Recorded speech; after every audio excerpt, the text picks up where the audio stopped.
Well, let's start with the lecture. If you don't hear me at the back, let me know. Okay? My name is Yuri. This is OS1. It is CES 3763. Okay. Alright. This class is indeed really nice. It's not difficult. The only difficult part is to pronounce my name. If you can do that, good luck. Okay. Alright. The style of class that I use is that I like to interact with students. So I'm going to ask a lot of questions. The people in the back. Alright. So I will be moving around and asking questions. For instance, if there is any concept that we're going to introduce, I will ask a question. If you have an idea, you let me know. I'm starting to have a conversation. We will derive it. I like to use a board, but there is no board here. So we need to see how I can do it. Okay. We're going to talk about the syllabus, but first of all, what is an operating system? If you don't know, you say, I don't know. That's what I'm asking. I don't know. Pardon? An interface that allows the person who has a computer. What do you think? It's not? So something that manages computer resources. Something that manages computer resources. Pardon? A program. It's a program. Okay, first of all, it's a program. And manage computer resources, create an interface between the user and the computer system. Ladies first now. What do you think was number for you? Okay. What number is something that allows you to the base program about the computer? The base program is very general. What do you think?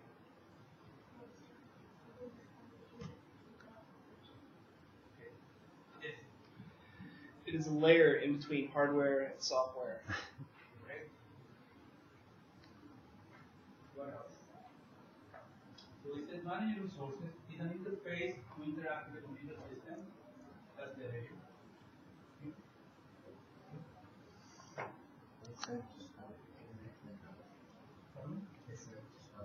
Okay. So looking at that. Okay. Yeah. Allows the user to review. Right.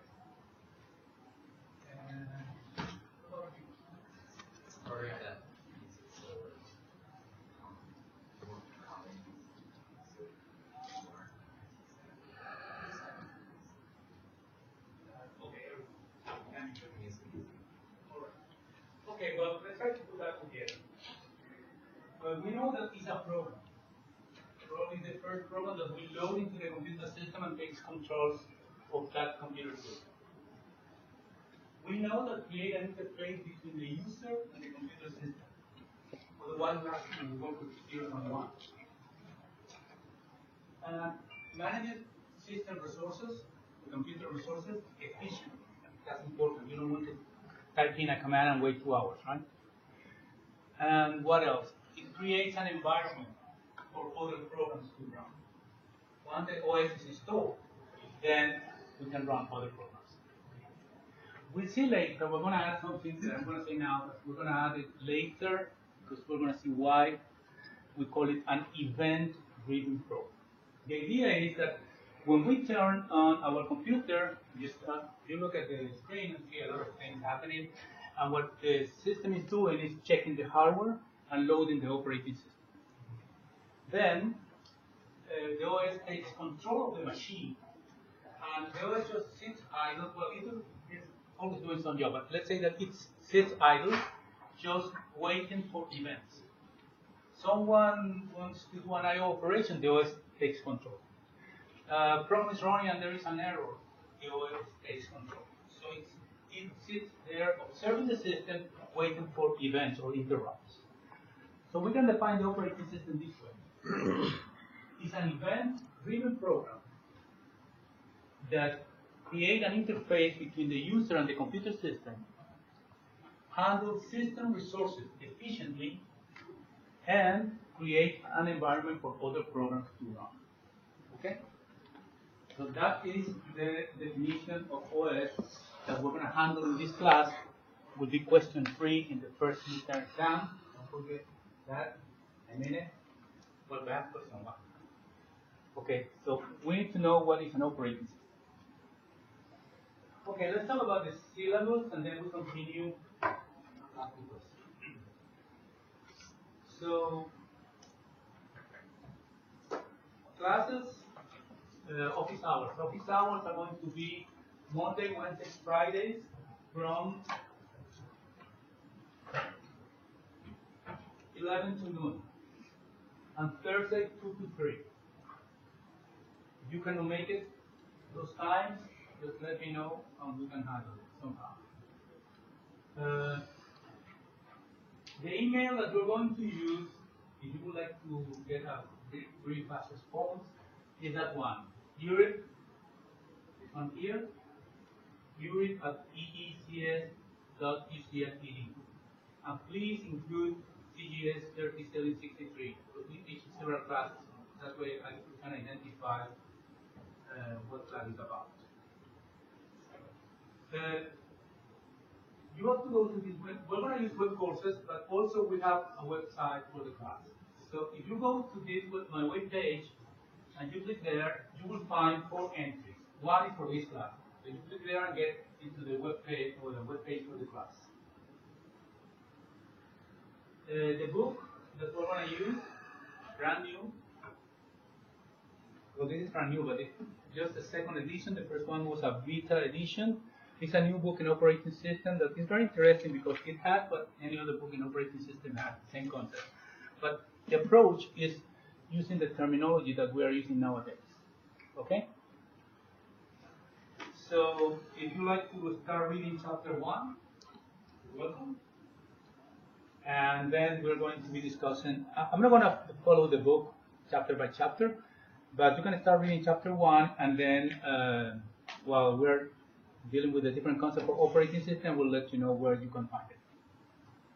So this is the book.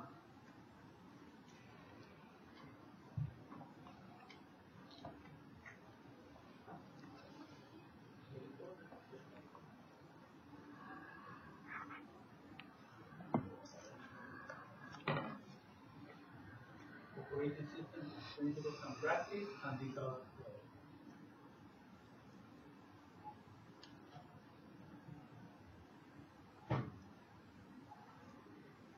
by the way, when we are discussing any concept that we're discussing in class, if you have any doubt, if you don't get it, you have to say, I don't understand. And we'll find a way to explain it some other way around, okay?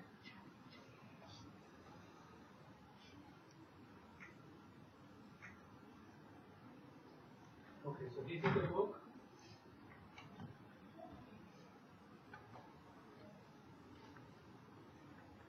The only thing I know so far is that that is the name of the TA, Amir Masakari. I'm going to update this web presentation with these office hours and email and so on. All right. There will be, I think there will be a grader as well, but we don't have the information yet. Who the person who. Class time, Monday, Wednesday, Friday, 1:30 to 20, right here. For the final exam, you can find it right there. That URL. The exam will be comprehensive in this regard. Usually, we're going to teach the first part of the class lesson, and then we have an exam. Then the second part of the class, and we have an exam. And the final will be mostly in the third part of the course, but there will be some questions. I'll let you know which type of questions you're going to find. That's why we say comprehensive. For instance, if I ask you in the final exam what is an operating system and you don't know it, that's going to be really a problem, right?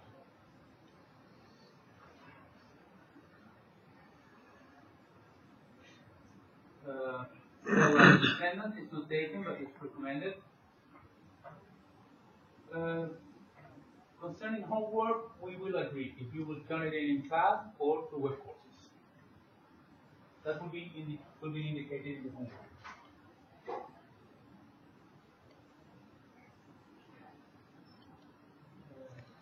Concerning the exams are closed book, and there are no multiple choices.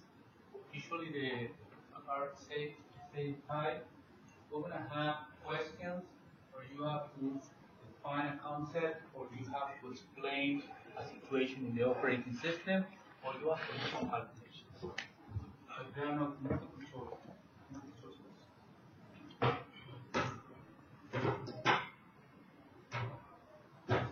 Of course, cheating is not allowed. Please turn off cell phones, tablets, laptops in class. So usually, this is one of the first discussions we have here.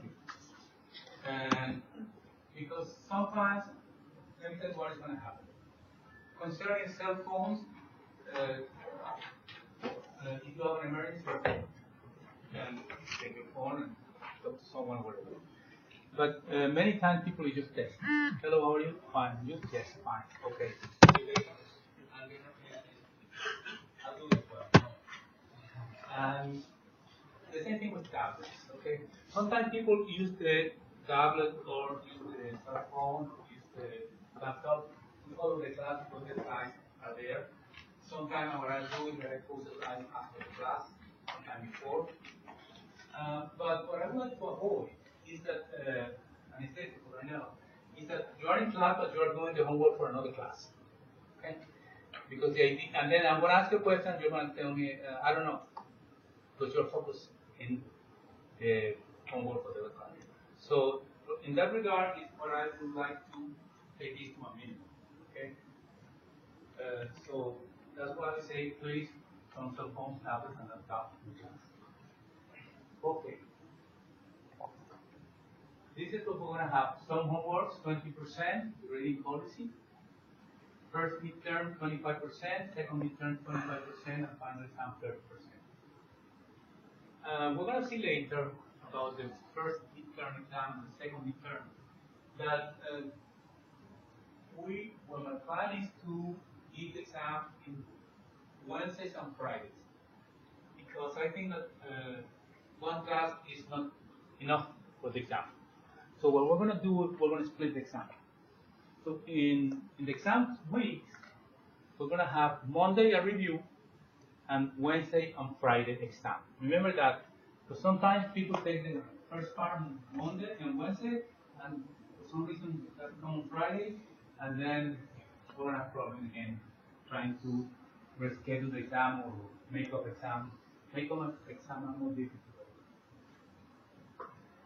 Okay, well, we have to take advantage of multiple resources, which means if you have questions, we're going to have a TA, we're going to have me, there will be a grader, we're going to have PowerPoint presentation for all classes, so office hours, so take advantage of all those resources.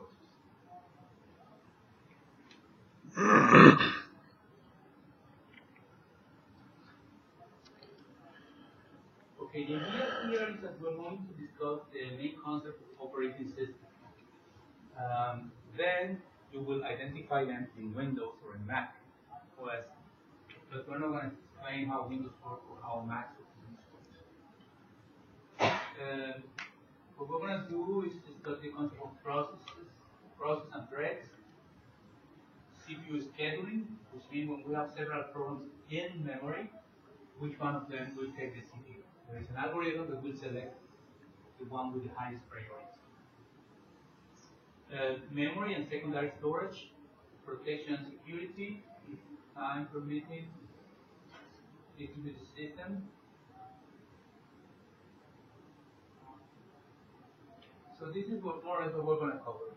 We're going to have an introduction to the subject, and we're going to start studying the structure of a computer system.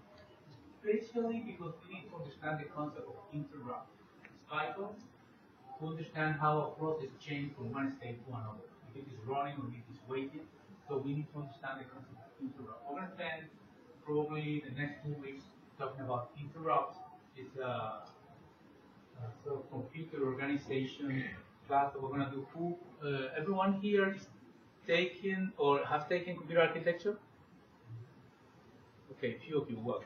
Anyway, we're going to start from scratch, giving the concept of what is a computer, how it works, how the computer executes instructions, and then we'll develop the concept of interrupt, and after that we move to operating system. But we need those concepts. That's what we call computer system structures. Then we talk about the operating system, the concept of process, which is central to this class, threads. We're going to have the midterm exam, September 24, 26. After that, we will continue with CPU scheduling, process synchronization. Process synchronization is when two processes or program running program trying to access the same memory location of the same variable. We have to synchronize who's going to get the value first and then who's going to get the value after. Deadlocks is a situation where the system, a program is asking for a resource that is being used by another program, and the other program is asking for a resource that is being used by the first program, so they are waiting for each other. So catch-22, right? We're going to talk about memory management, how the OS handles memory, and virtual memory.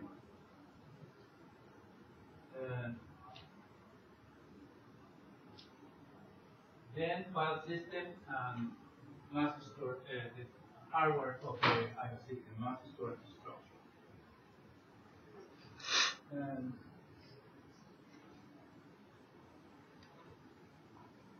Any idea of what is virtual memory? And don't tell me that it's using a hard drive as an extension of memory.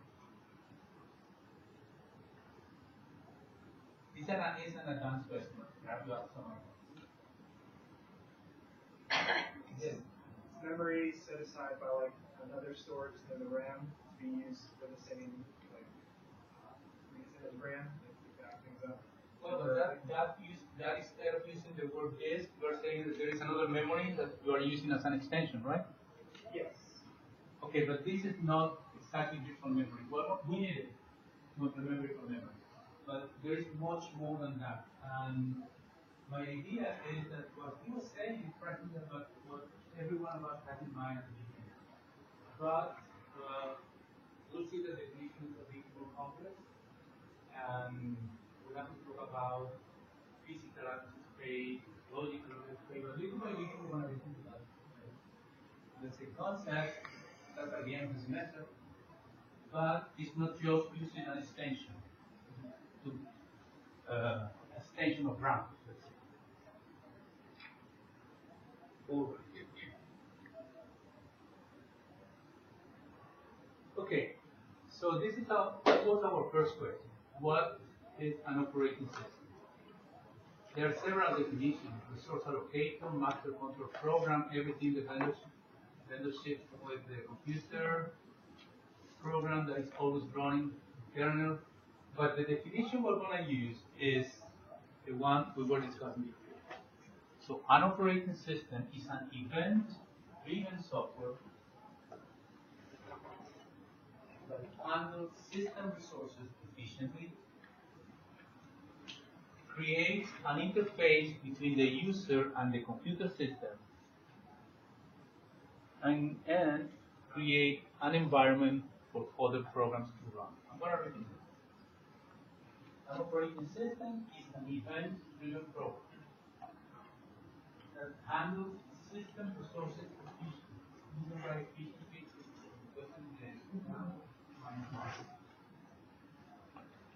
create an interface between the user and the computer system, and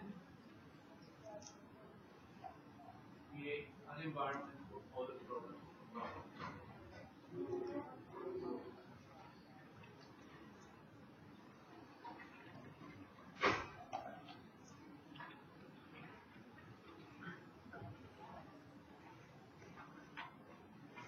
Okay, and that's all, folks.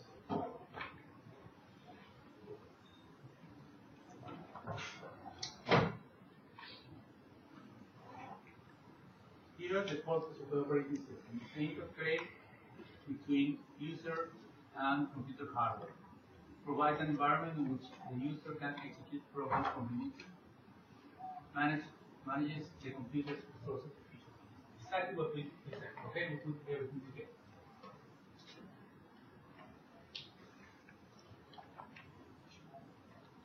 Any questions, by the way?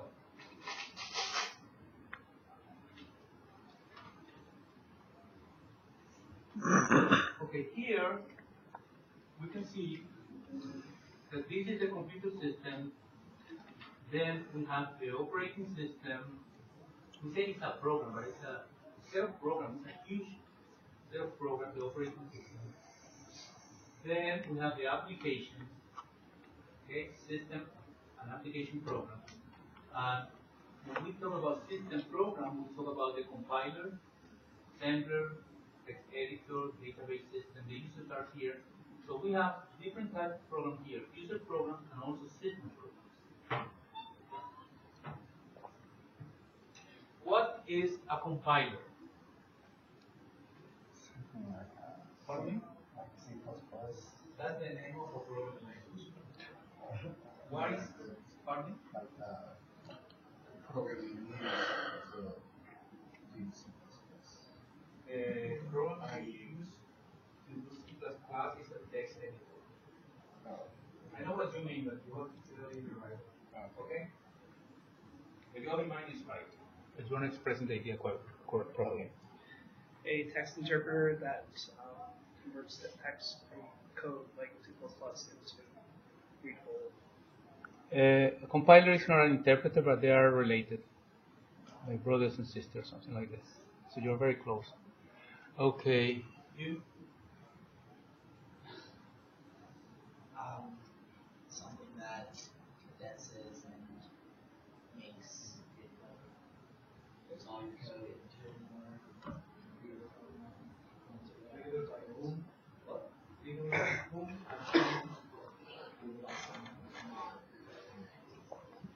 One, there are not people in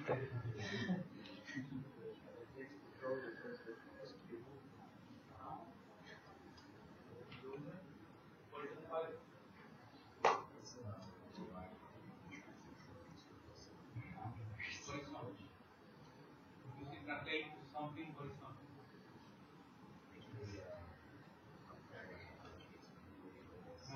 You're missing a file of the word. Yes. It takes like the written code and turns it into machine code that the hardware can. Okay. Here.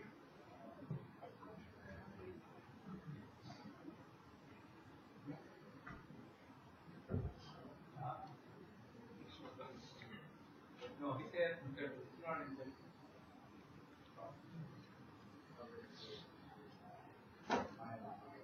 Okay, we're getting closer. No, let's forget the word interpreter so far. When you write, if I ask you to write a program, what program language will you use? Who will you see? Raise your hand. Who will you see? Java? The others, what will you use? I mean, you have like there's a ton. You have like off the top of the head, like Python, Ruby. Python, okay, anyone. Yeah. So if you like to write a program, then usually what you have to do is you do it because you have a problem and you want to solve that problem using a computer.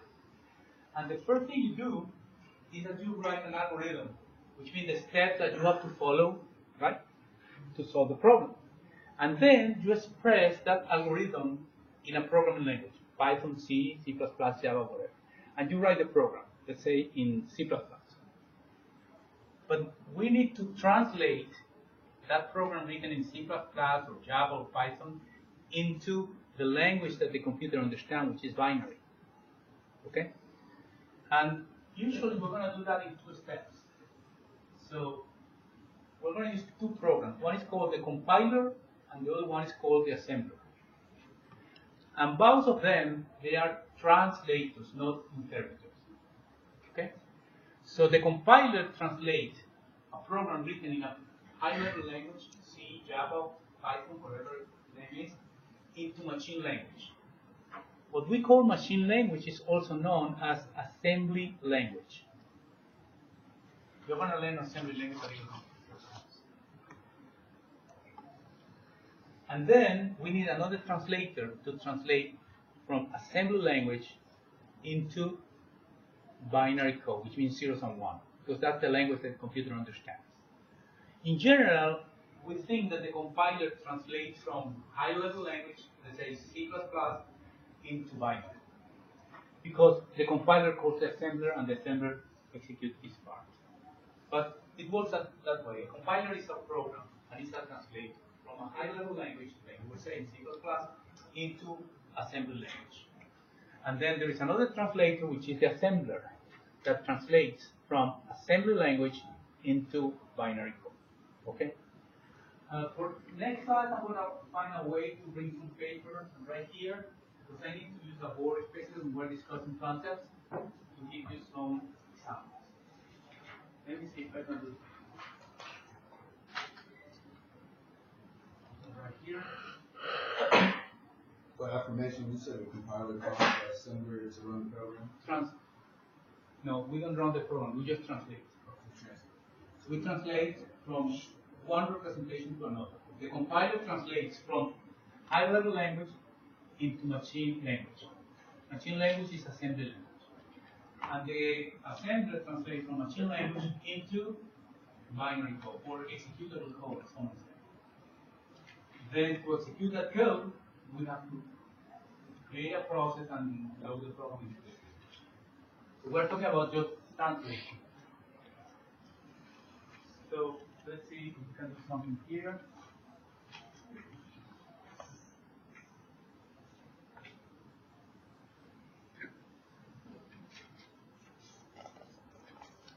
This is our program.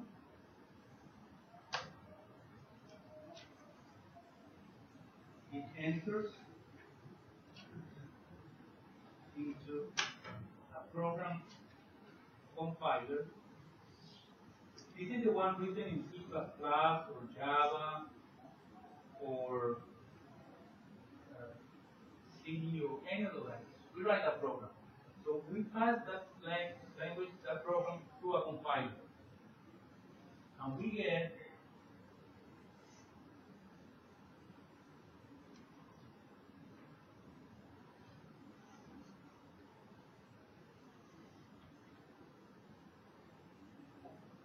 machine language or assembly language.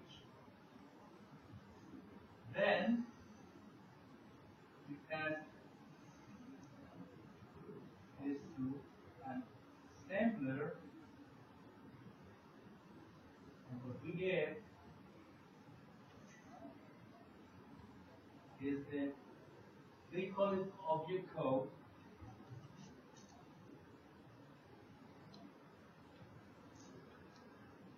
This is binary.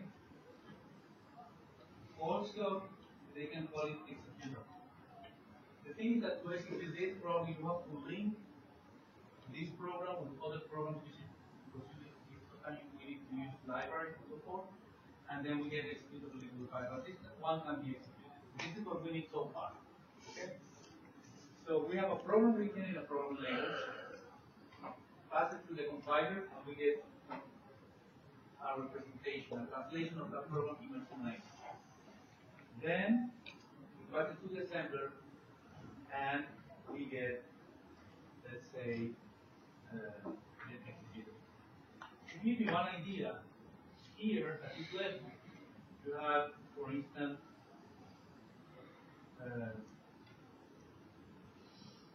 A gets B plus 1. At this level, that is something like load B at 1 store in A. So you see this, and from here to here,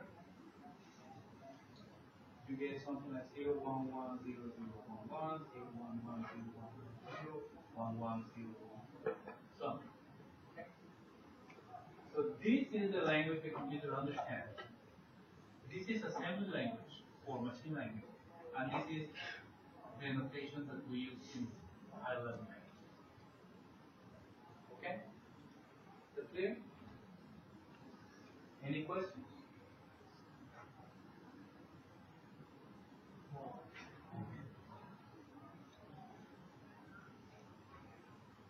I need a board. Every time we're discussing, I need to give examples this time and put them in the board and then presentation. Okay. May I switch back to the PowerPoint presentation? Okay.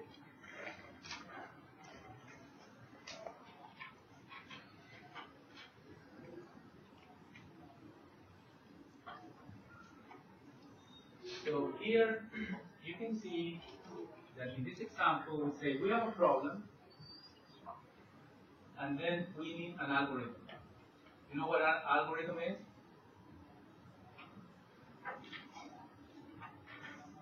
What is an algorithm? It's a series of steps or sequence that leads to a solution. Right. You have a problem and then we create a sequence of steps to meet it sometime in order to solve the problem. Right? For instance, if we want to bake a cake, right? We need a series of steps. If we need to, let's say, what kind of problem? What other kind of problem we can do with an algorithm? Give me an example. What do I remember the case? Line 14. Okay. Love two. What else? Solve Rubik's Cube. Pardon me? Rubik's Cube. Okay. So how many write a problem with that? So what you do is you write the algorithm, and then with an algorithm, a program is an algorithm expressed in a program language. So the algorithm is a series of steps to follow to solve the problem, and the program is that algorithm expressed in a programming language. Okay. So here you see that we put together assembler and compiler. Right? So as we put together assembler and compiler, here that's what the idea that we have. When we submit a program, it's translated into binary. But remember that we translate, the compiler translates first from high-level language into machine language, and then the assembler from machine language into binary or object code. That's what we have said before. Okay? In that picture, compiler and assembler are together.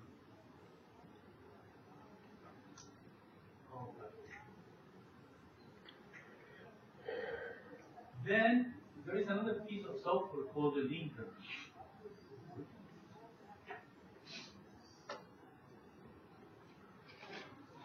The linker. When we write a program, we use instructions to read or write or open a file, right?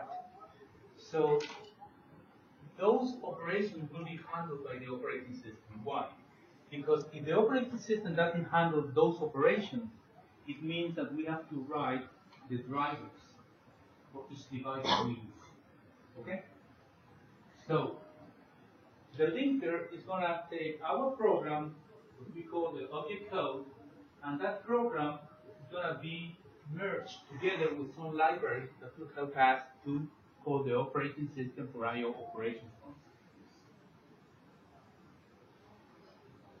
One of the problems with these classes is that every week we introduce more concepts, but we are going to repeat those concepts again and again, and little by little we're going to put everything together.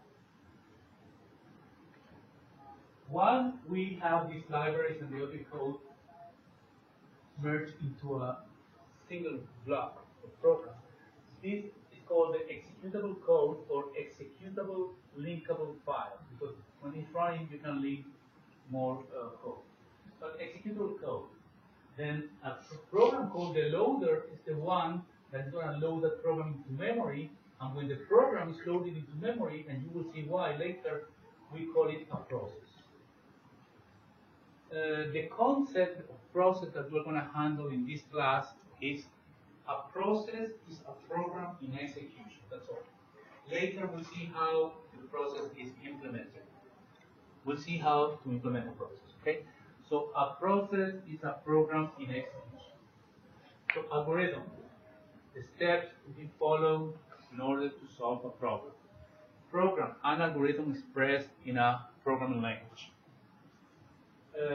Process, program in execution. It's the same program, but there's something else here. But when we call it process, it's an active entity. When we call it program, it's an active entity. It's just in the hard drive. Okay? And then we have the concept of compiler, translator, from high-level language into machine code or assembly language, and sender, which is another translator that translates from machine code to binary. And the result of that is what we call object.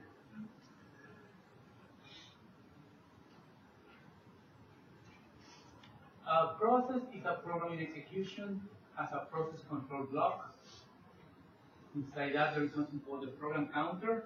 Don't worry that we're going to talk about each one of them in detail starting next class. A process can have one or more threads. Well, to explain that, we need like sequence. Okay, so don't worry. You're going to get it. So what we need to understand now is that a program is a process is a program in execution. That's all. Everything else we have to explain it in class, derive the concept until you grasp it and you can express it in your own words. That's it. Any question, by the way? No question? Is everything clear? Is it an executable code that's like a .exe or like a .jar file? Any type of code produced, like maybe from names. That's the same. Okay. The other anything else is just name depending on the language. That's right. Okay.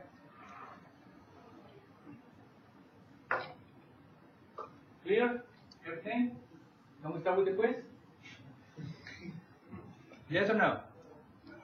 No? Okay.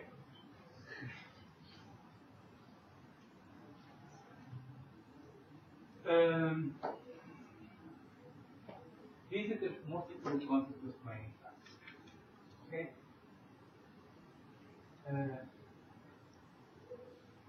When we ask the students what is concurrency, the idea that comes to our mind is that two or more things happening at the same time. Okay? In the context of our computer system, we talk about two or more processes probably running at the same time. But how is running at the same time if we have one CPU? So we have to explain that and why they have to be CPU shared. So when we say two or more processes executing at the same time but doing different activities on different devices, it's because we are thinking that one is using the CPU, one of the processes running program, and the other one could be using the hard drive. So you have two processes executing but doing different activities on different devices. Okay? But if you ask anyone what is concurrency, and the answer would be two programs running at the same time. And that's the idea that we have. But then we'll see when that happens, that you have two or more programs doing different activities on different devices at the same time, and when we talk about the CPU, only one program runs at a time. So that's called process share. Okay. So up to here, we have done like half of the class of the books. What we're going to do now is to start from scratch, deriving each one of those.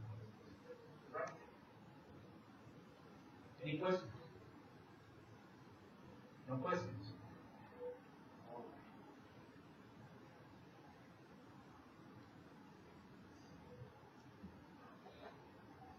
We're going to stop the class right now, today. And for our next class, we're going to start talking about a very tiny computer, very simple computer. We're going to understand how the computer works, how the computer does fetch an instruction and execute the instruction. Then we're going to talk about interruption, and after that, we're going to start introducing the OS. Okay? All right, thank you very much, and I'll see you Wednesday. So, can I ask you what kind of recording software is this? I mean, I just purchased a camera and it comes with the software. It's a Logitech, it's like a $30 on this side.